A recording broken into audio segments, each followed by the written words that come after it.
The Miami Herald just published an earth-shattering report about corruption in Florida, and the trail leads straight to Governor Ron DeSantis. And while it might sound hyperbolic, I say with total sincerity, this could be the end of his political career. Here's hoping. I'm David Reddish. Welcome back to Occupy Democrats. Ron DeSantis has become synonymous with the post-Trump Republican Party, both for his weirdness as a human being and, okay. So there are reports of this man wearing high-heeled boots to mask his diminutive height and eating pudding with his fingers. I mentioned this here on the channel before, and I saw a lot of comments thinking that I was joking or asking if I was kidding. For the record, I was not. That revelation goes back to a 2023 piece at the Daily Beast, which details many of DeSantis' questionable habits and posits that he might be on the autism spectrum. For this next breaking story, however, it's important to know that DeSantis opposed legalizing marijuana for recreational use in Florida last year.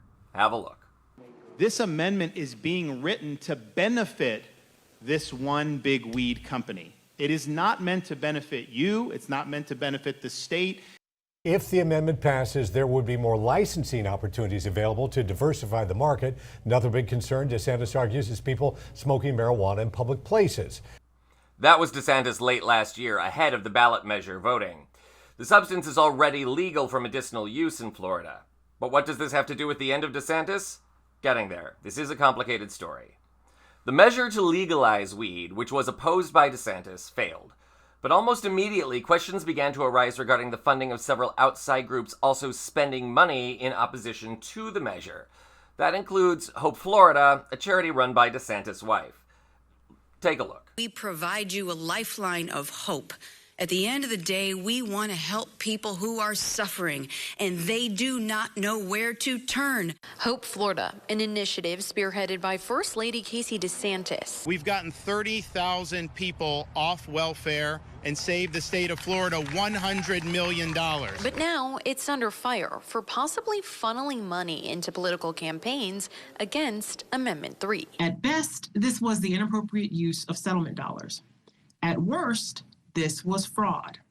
This looks, smells, and feels like an illegal coordinated scheme to use our tax dollars to fund political actions by Ron DeSantis. However, Governor DeSantis argues that the legislature is stabbing voters right in the back. None of these Republican leaders got elected on the platform that they were going to launch baseless attacks against the governor and first lady. Did you get all that? In sum, Hope Florida, Casey DeSantis' pet charity, received $10 million, which was apparently a donation, and which it sent to two political groups. Those two groups then, in turn, spent millions to oppose the marijuana measure. DeSantis has claimed that the $10 million was a donation. So what does this mean for his political future? Check this out.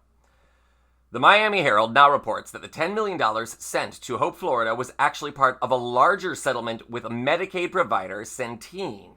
It was part of a larger $67 million settlement for overcharging taxpayers. That money, legally, was supposed to go back into the state coffers, but instead, it appears DeSantis personally diverted $10 million to his wife's charity. So, to review, here's how all of this breaks down.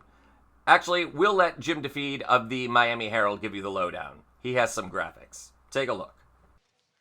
All right, so here's what I can basically say is that the state of Florida learned that they were being overbilled for Medicaid and that they were owed $67 million.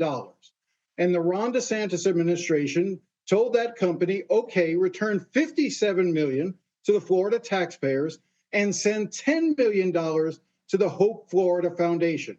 Now, under state rules and laws, you are supposed to reveal any details of a settlement with a company that you're returning money to the state of Florida to. They never reported the $10 million to Hope Florida Foundation. That came out later. From there, within days of the money going into the Hope Florida Foundation, a nonprofit, the money was then diverted to two political committees that then transferred the money to a third political committee, Keep Florida Clean, which was being run by then Governor Ron DeSantis' chief of staff, James Uthmeyer, who today is the sitting attorney general in Florida. And they used that money, it is believed, to fight the marijuana initiative. So to put it as succinctly as possible, money that should have been returned to taxpayers ended up in a political action committee controlled and designated by the governor to fight a political campaign. And the state house has been holding hearings. Nobody is willing to go as far as to say there's criminality for sure. But in speaking to the chairman of the committee that's investigating this, a Republican chairman, mind you, he does say that the Department of Justice and the U.S. Attorney for the Northern District of Florida should look into this because this was Medicare dollars, partly federal dollars that should have been returned to the state of Florida and were not.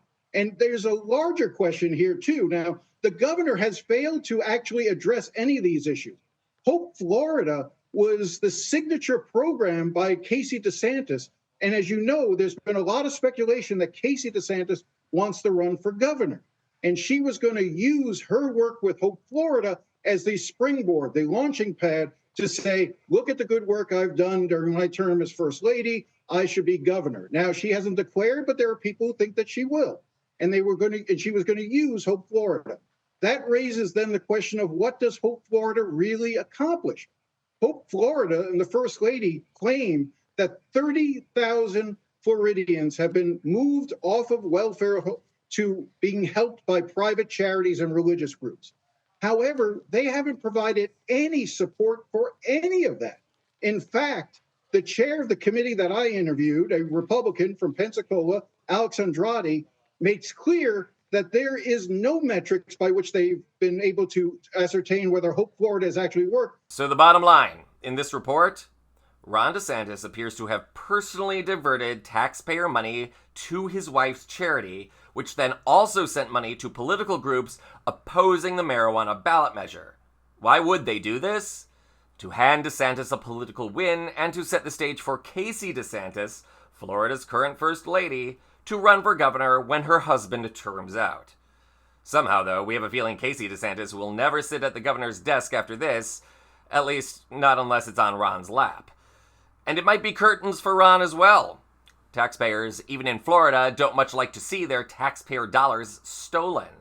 And in an era where everyone is upset about potential underfunding or cuts to Medicare, and when government waste has become a major public enemy, this looks awful wasteful, doesn't it? We will keep you updated on this story as it continues to develop. For now, we can say that Casey DeSantis' political career is likely dead before it ever began. And we wouldn't count on Ron wearing his heels on a presidential primary stage ever again either. This is Occupy Democrats.